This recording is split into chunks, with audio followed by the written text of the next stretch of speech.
til medierne ikke begynder at diskutere liv på noget så betydeligt som en bog. Uanset hvor mange penge det indeholder, er liv vigtigere. Særligt i de trænede kriger kan det føles fristelses ego til at kæmpe i det. Medierne kæmper først, når der ikke er andre muligheder for at undvinde konflikten.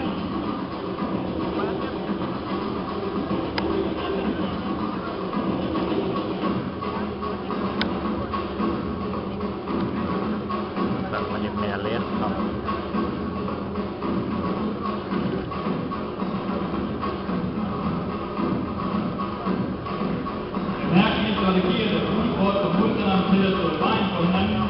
Forskellige hverdagsgenstande kan blive også brugt som forsvarsvåben, men medierne tænker utraditionelt.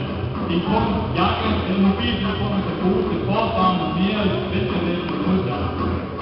Denne ninja, der går over en fejl og vejen, kan måske gennemskue.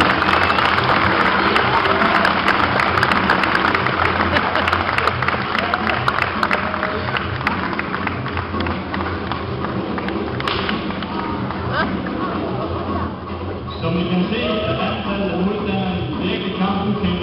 Vi kender ikke de våben, der kan blive brugt, ligesom man heller ikke kan vinde